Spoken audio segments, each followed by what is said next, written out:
Hey everybody, welcome to this little kindergarten readiness chat. I'm going to go over some kind of generalizations that I always go over when I do the parent-teacher conferences for kindergarten readiness. Obviously, I won't be going through specifics for your child, but one of the things that I always know and say at the conferences is happy time parents, you guys know where your kids are at. You know what they know and you know what they can do. You're very, very involved with your children, which is a wonderful thing. Even if you're not volunteering in the classroom, I don't think there's a single happy time family ever that doesn't know whether or not their child can write their name, count their numbers, and things like that, those academic type things. What's a little more tricky is the social emotional and readiness for learning um, development, because a lot of those things can be practiced at home, and I'm going to talk about those. Um, but please don't set time to do that. We do it all through playful, as you know, through playful activities and play times, and just kind of checking in with kids when they're playing. But and some things you can't practice at home because it relates to how are they in the classroom. And so those, I would tell you, don't worry about that. Kindergarten teachers are wonderful, and they know kindergartners. They know the development span of a 4-year-old or a 5-year-old or a 6-year-old. It could be over here, see, off the screen even, and all the way to over here. And so I really always stress at parent conference time to not worry, but to be involved, to make sure your child's teacher knows you, and that and they're all, gosh, there's so many ways now to contact teachers. So don't hesitate if you have a question or a concern. You are your child's advocate, and that's one of the most important things.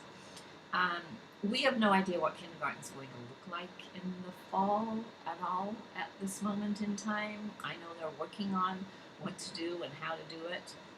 So even if you're watching this and you have older children, we may be all going through a very, very different experience when we get back to school.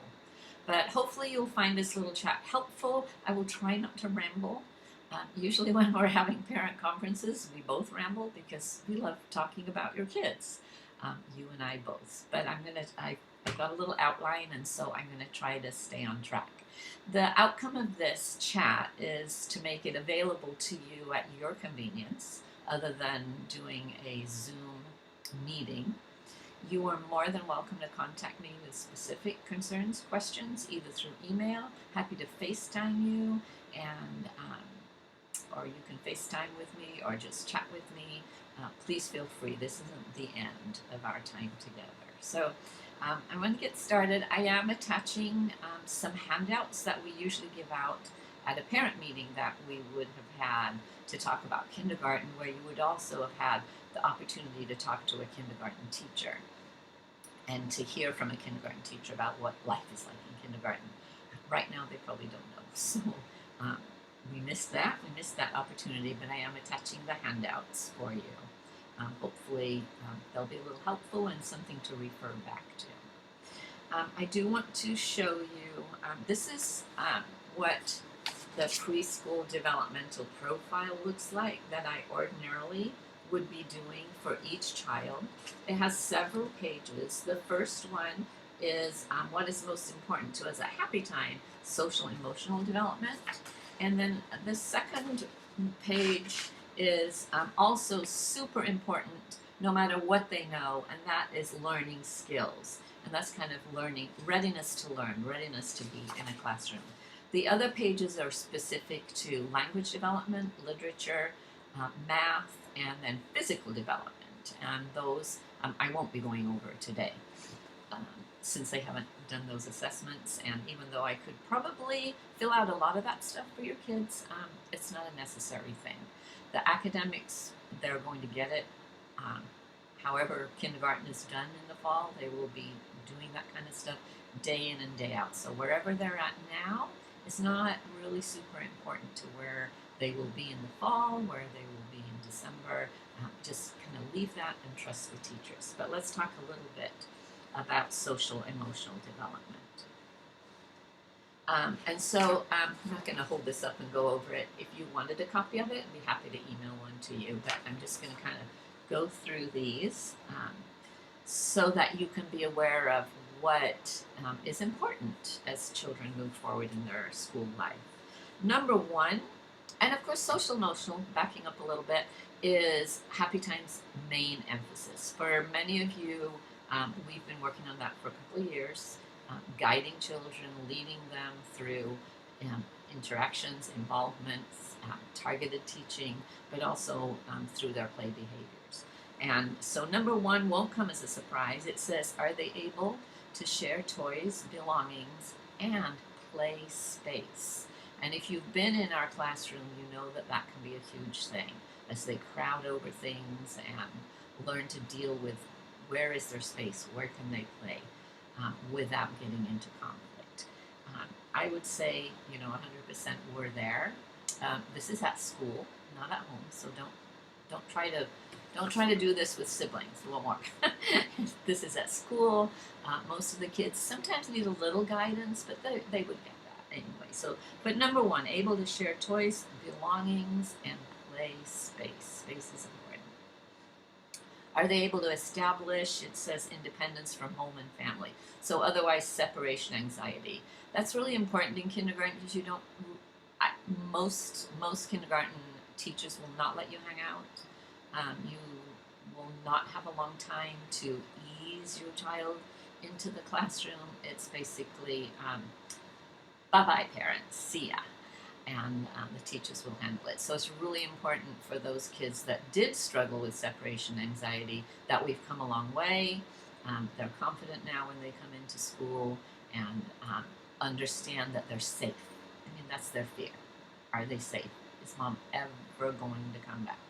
Those kinds of things. So that's an important thing. It's not really something you can practice, especially right now. You can't really leave your child anywhere. Strange, but just be aware if your child did struggle with separation and anxiety in preschool, it may come back because it's a whole new situation, totally new. So it may come back. Are they able to engage in cooperative play with others? That's kind of all we do. Well, it's not all we do at half time, but it's, again, one of our emphasis is on how they play together, because how you play together is how you work together. So cooperative play is planned group play. Let's play family. You be the mom, I'll be the dad, you can be the brother, you can be the kitty. Can so-and-so play? No. Could he be the dog? Yes.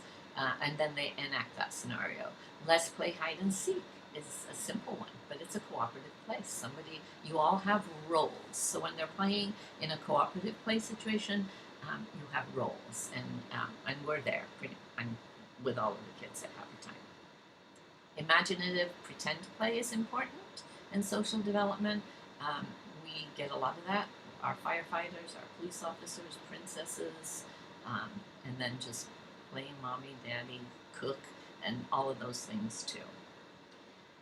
Transitions. You may have heard me talk about those in past times. Transitioning from one activity to another without any stress is huge. And again, that's why we do the activity centers. They have to go from one thing to another. Earlier on in the Tuesday, Thursday class, it's playtime's over, it's time to come sit down for group time. All of those things that, kind of break their hearts in the beginning, they've learned to accept and not be stressed about. And I don't have concerns for anybody in our class about that. Everybody, they do a great job. Here's a good one. Are they able to handle conflict without adult assistance? You can do that a little bit at home if they have siblings by staying out of their conflicts and seeing what happens. They all know how to solve conflicts. We work on it day in and day out at Happy Time. Teach them to listen to each other. Our Super Friend program that we do teaches them all about that. And so they do know. At times they need reminders because they get very passionate about things and they slide back. We all do, right? There isn't an adult alive that hasn't lost it once in a while, even when they know what to do to not lose it. We do it from time to time. So, but do they know how to do it? And they do. Happy Time kids do know um, how to do that. Going along with that is, are they able to exhibit appropriate impulse control? Are they going around hitting people, pushing, kicking, that kind of thing? No, they all are mature enough. And that's kind of a maturity thing. So that's something that you see in a 5-year-old that you might not see in a 3-year-old. And so impulse control is being able to, again, super friends, stop, think, and then use your words to work that out. Confidence in school situations. Are they going to answer the teacher if the teacher asks them a question? Are they going to raise their hand when they know something? Are they going to say, I need help, teacher. I need to go to the bathroom. He's poking me, on that kind of thing. So confidence there. And then being aware of others' feelings and responding appropriately. And that's empathy, and that's what we teach a lot too. That's the teaching of when we say, look at her face. How do you think she's feeling right now? You're right, she's sad. How does it feel to be sad? Not good, right? So let's find out what we can do to make your friend feel better. So all of those things that we have done and practiced and kind of taught in those situations lead to an understanding of empathy. It's something really important. I encourage you to practice that at home. I used to do it with my kids. I would say, look at my face. Do I look like I'm happy right now? And they'd be like, no, you don't. Okay, we'll fall in line. You don't have to do it with yourself as much. If they have siblings, or later in this pandemic when they can play with friends, and in stories. Stories are great for that. And so just continuing that learning, it's huge. It makes a huge difference in behavior on the playground and in life, is to understand how someone's feeling. If they're sad, mad, frustrated, scared, worried, anxious, all of those feelings. So that's our social emotional development. Very important. We paid so much attention to it at Happy Time that I always feel really confident that kids are going to do well by the time they leave Happy Time and go to kindergarten. Learning skills is a little bit different. This is readiness to learn, and I'll kind of go over those. And again, some of these you could work on at home, but I encourage you to let your children play. We're going through just an amazingly strange, unusual, unheard of, never experienced before time right now. And so none of this is important because they'll be okay. They'll be okay. Oh, I think I'm going to cry. See, they're going to be okay if you love them, encourage them, and just be there for them. Comfort, just holding them. I know, it's awful. I'm sad too, kind of a thing. But these are things that teachers look for and are more important than knowing your letters, knowing your sounds, being able to put a pattern together. Those things are great, but they'll be doing that every day in kindergarten. And so if they don't have it completely down, boy, they sure will once they go to kindergarten. And if they don't, they will get the help they need. So worrying about academics is not anything we need to be talking about right now. First one is able to focus attention without distraction for short periods. And of course, group time is one of those times. Who stays on task at group time through the whole thing, or who's rolling around on the floor and that kind of thing. But also at our activity centers. And we didn't get a chance to do our more focused, skill-based activity centers. So it's difficult for this age, even 5-year-olds, even 6-year-olds, to stay on task in something that they haven't chosen to do. If they get out their Legos, they could probably play for 3 hours. That's focused attention. But when you're saying trace these letters, draw these lines, cut this out, they are very easily distracted by their peers. And so, again, that's not really anything that you can work on at home. I don't have any major concerns really for anyone that's going off to kindergarten right now. Are they curious and interested in new material? So approaching the new things that they'll do in kindergarten, and some of it will not be new if they already know a lot of things, but are they curious about things? And you can encourage that with presenting new things to them. We have as much as I hate screens, you guys, we have this opportunity right now to really find out about the world. There's nothing you can't look at, either on TV or on your computer. I still hope maybe some of you are ordering books so that you can use books to do that. But yeah, encouraging that curiosity. Be curious yourself. Um, Modeling is a huge deal in school in the early years, what you model. Do they confidently try new tasks and activities? A lot of kids at Happy Time have come a long way on this. I know that for many, and it is amazingly often boys, these sit-down activities that we do, and like I said, they are lucky they missed a whole bunch in March and April, but are really not their scene, and so they are resistant to that. And so introducing new things, like I said, I really don't want you buying a ton of workbooks and sitting down at this moment in time or even in the summer with them to work on that. Let them grow and mature. Time takes care of a lot of these issues if they're not quite there yet. Your job, if they're frustrated with an activity, is encouragement. You're doing great. I'm watching you. Oh, let me help you with this little bit of it, but really encouraging that trying new things. And that's the same answer in the next item, which is persisting to master an activity when challenging. So a lot of encouragement. The kids that I can't do it, it's too hard. There's just that little bit of fear there, and so your encouragement is what's needed. I'm here for you. I'm watching you. I think you're doing great, and really again modeling that can-do attitude. And don't tell them stories about how hard you found it to do this or that, because they can't put those two things together. But just if you ever are frustrated with something, you can model persisting. Staying on task. That means here's your, where is one? Here's your worksheet. We're going to do this activity. Do they get it done? I'm done.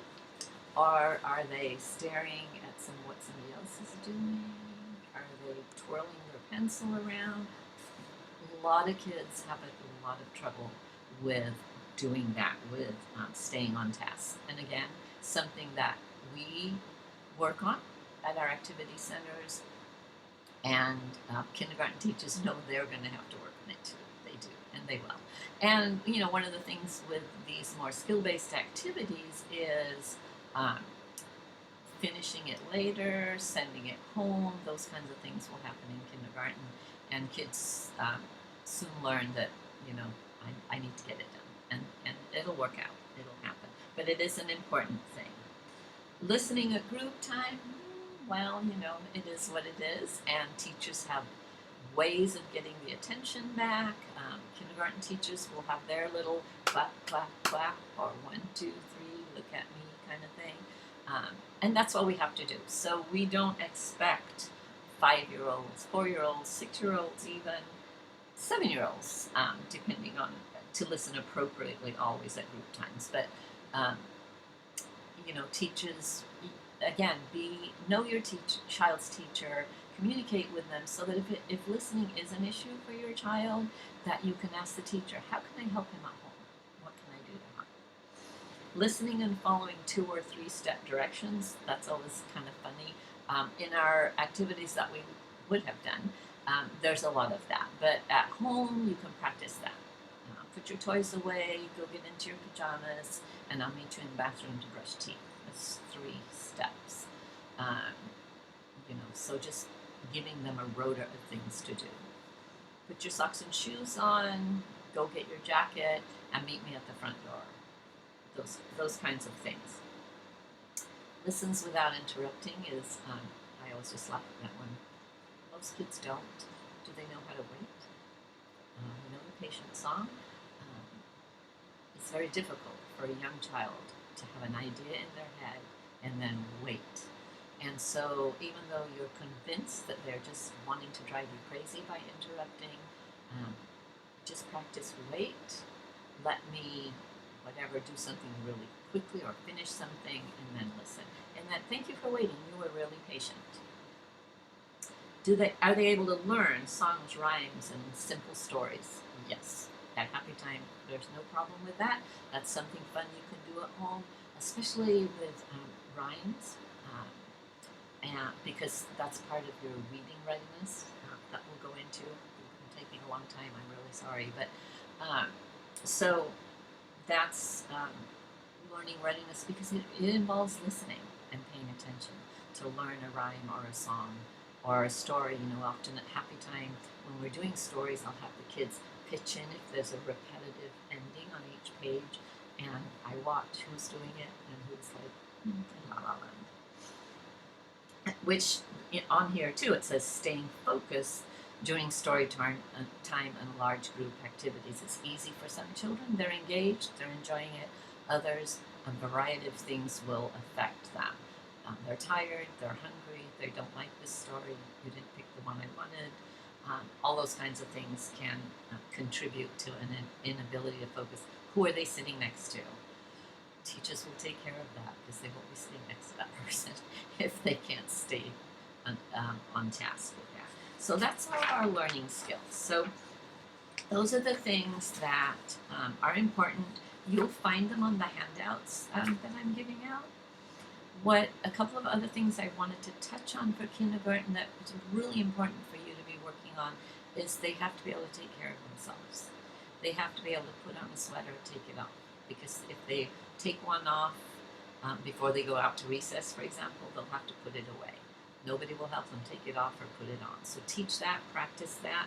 They have to totally be able to go to the bathroom by themselves. And of course, this is super important now that we need to make sure that they know hand washing protocol. It's not, you know, at Happy Time we line up and I tell the kids, you can't put your hands right in the water when you get the soap because you're not washing your hands. The soap's going down the sink. So teaching those things, they have to be able to do that by themselves. That may be adjusted a little bit, but I can't see it. I can't see it. I think they will need to demonstrate that they can do that. Excuse me. Confidence, again, that was on our social emotional sheet. Are they confident? Are they going to march into kindergarten, give you a hug, a kiss, and say goodbye? And don't talk about it. Don't prep them for it. And again, it's encouragement. You can do it. You know I'll be back. I came back at Happy Time, right? So I'll come back at kindergarten too. Just important to build up that confidence in themselves and their abilities for those self-help skills. I don't think they get to take their shoes off at kindergarten. It's on the list of skills. It says tie own shoes, but that's mainly if they become untied sometime during the day. They certainly won't be taking them off. Touching a little bit on reading readiness, because I know a lot of parents get stuck on knowing their letters, knowing their sounds, sounding things out, recognizing some sight words, and that's all great stuff, and it's great kindergarten stuff that they'll be doing.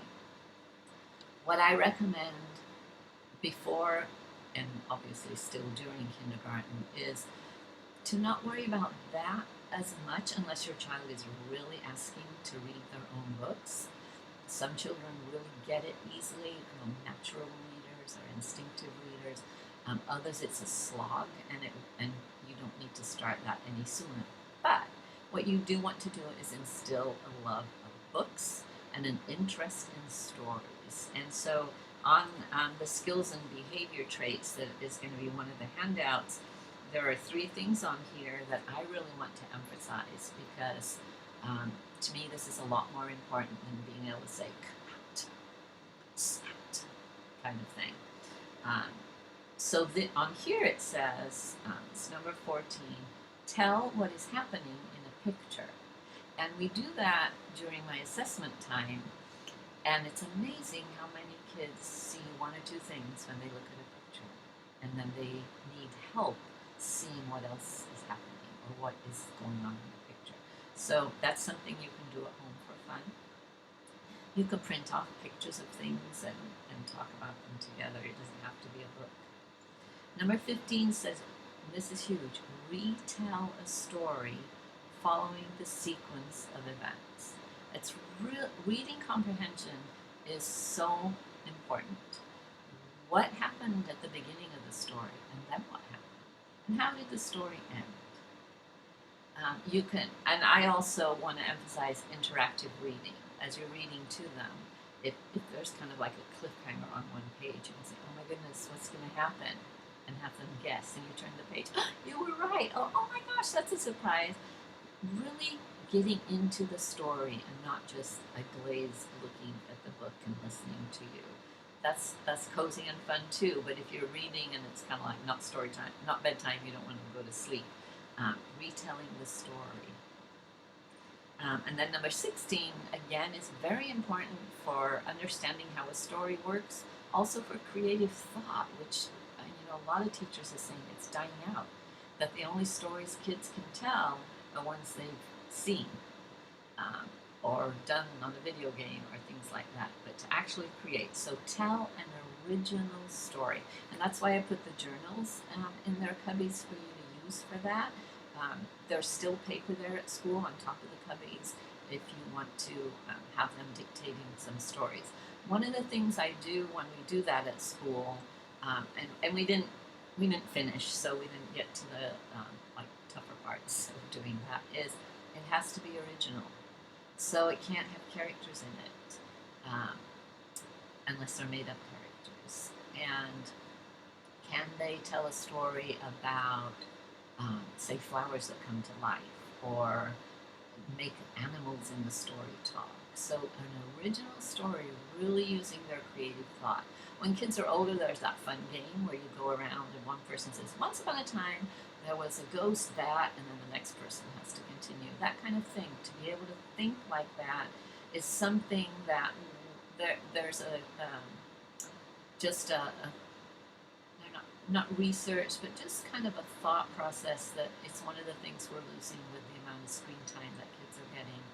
Very little of what they're looking at is asking them to be creative. They're seeing creative stories when they're watching a show or playing a video game, because all the people that develop those are creative.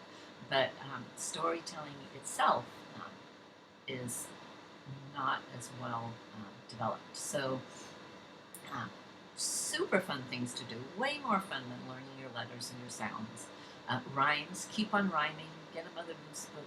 That's the reason we do our Mother Goose unit, is that kids are not understanding about rhymes. So silly rhymes are great, but also rhyming games and rhyming fun when you're out and about or when you're still at home. So that's the thing on reading readiness, because so often we're parents, myself too, with my first couple of kids, learning their letters and their sounds and being able to write.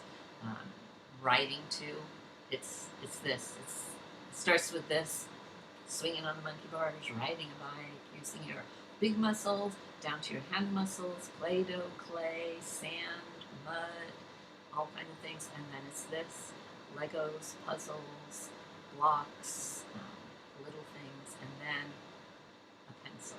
And one of my big things, I think probably most of you know, is don't use markers. Unless your child has a really good grip and can write really strongly and draw really strongly with a pencil, markers just don't develop it, because they're lovely. They just glide and they're so colorful. Invest, especially right now where we're still, I think for the foreseeable few weeks anyway, going to be mainly at home. Good quality colored pencils are beautiful. Crayons and pencils and chalk. So that's about writing development. I'm pretty sure most kids at Happy Time can write their name or they're beginning to, and that's something that you can practice in a fun way too, especially right now. Can they sign their name on a card for Grandma or Grandpa, or for their friend? Send your Happy Time friend a picture and sign your name on it. And try not to correct them. In kindergarten, they're going to want them to write with an uppercase first letter and then lowercase. I never push that because, again, it's a developmental process, and it will happen. So I hope you have found my little chat, it's very long, I apologize, helpful, and I hope that you'll contact me if you do have any questions or concerns. Feel free to keep going to Happy Time, borrowing things, and whatever you might need to borrow to maybe give your kids some new things to work on. I also would say feel free to kind of rate our books in the cupboard by the bathrooms. I don't have a checkout system for the books. Maybe I'll develop one and leave it on the shelf where you usually sign in your kids, so we don't actually lose our books.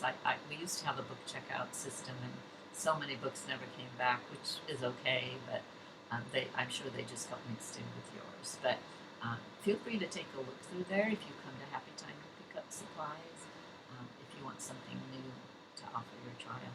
Meanwhile, continue what you're doing. You guys are amazing families. I miss you all so, so very much. And let me know if you have questions or concerns, and I know we will get together before all this is over to end out our year with a bang. Okay, guys, talk to you later. Bye-bye.